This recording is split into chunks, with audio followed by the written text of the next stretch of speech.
কোনো কথা বলছি কিভাবে কথা আমি এটা কি করে বলা যায় ওনারে কি আমি জাদু করে বিয়ে করছি জাদু ছাড়া কি আমার মাঝেই তাবিজও আছে তাবিজ আপনি আপনার মায়ের দা জিনাইদা থেকে আনছেন এই যে একটা আমার মাথায় পিনতে রাখছি দেখেন কোজানি আমি এই তাবিজ আমার মা দিয়েছে এবং এই গিফটটা আমি জীবনও দিতে পারি না কো এই গিফটটাও নিজ হাতে দিছে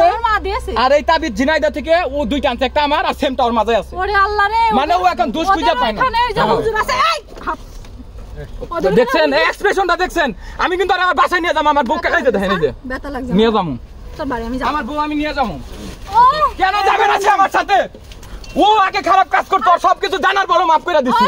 তুই আমি খারাপ কাজ করেছি খারাপ যাব না আমি খারাপ নেই খামো আমি টাওয়ারে যাইবার দিন না না তুমি যার সাথে কথা বলছো ঠিক আছে তোমার যাইতে মন চাই তুমি যাও কিন্তু আমার বউ আমি নিয়ে যাবো ভাই না দেখেন তো ভাই কেমন করে কি মিথ্যে কথা তুমি যাও কোরআন শরীফ ছিয়া বল ভাই তাবিজ তুমি নিয়ে আসছো এই প্রমাণ না দিলে আমি কিন্তু না আল্লাহ কি প্রমাণ তাবিজ আনছি কেমনে প্রমাণ দিলাম কি ভিডিও করে রাখছি আচ্ছা শুনেন এই তুই আজকে না শুনেন ও আমাকে হইছে উনি থানা আমাদের কালিয়াকুর থানায় যাবে আমার এলাকার চেয়ারম্যান মেম্বার আছে সেখানে যাবে উনি কথা হইলে কয় এসপির কাছে যাইবো এসপি রে দিয়ে আমারে ধরাই কোনে ঘুম পাড়াইবে উনি তুরাক থানায় আসছে কেন আমি আবারও বলে যাচ্ছি আমি যদি এখান থেকে যাই এই যে ঝামেলা দেখতেছেন না আমি যদি ঢাকা ঢুকি ভাই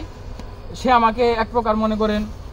গুমো করে ফেলতে পারে কিন্তু আমি এখানে আল্লাহর কসম শপথ করে বলতেছি ওই যে রিয়াজ ভাইরে ফোন দিয়ে কইছি ভাই ওরে কোনো সাক্ষাৎ দিতে না করেন ওর মাথায় একটু রাগ বেশি ঝামেলা বেশি ওর আমি বাসায় নিয়ে যাই ওর আব্বা আর মা আসতেছে ঠিক আছে ওর ভাইও বলছে যে আমরা বৈশা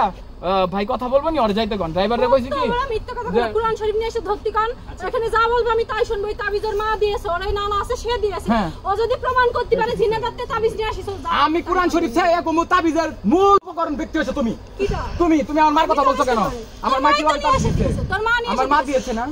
ভাই মাফ চাই তুমি বলো না তোর মত ছোট লোকের সাথে সংসার করে কি দেশ আলম হাসান মোহাম্মদ আলম হাসান এসএমএস দিছিলাম তখন আমার রেসপন্স দিইনি যখন আমার কিছু ছবি দিছিলাম গহনা পরা ছিল কিছু গোল্ডের ওই ছবি দেখার পরে ও রেসপন্স করে তারপর থেকে কথা হয় তখন শর্মিলার বিষয়ে মুক্তার বিষয়ে বলে যে ওরা পরকিয়া করতো ওদের আমি ছেড়ে দিছি এই কারণে বাট আমি জানি না যে আসলে আমার ব্যাংকে টাকা আছে সোনাদানা আছে এই লোভে আমার বিয়ে করছে এটা আমি জানতাম না তো আপনার ব্যাংকে টাকা আছে সেটা আলম জানলো কিভাবে আসলে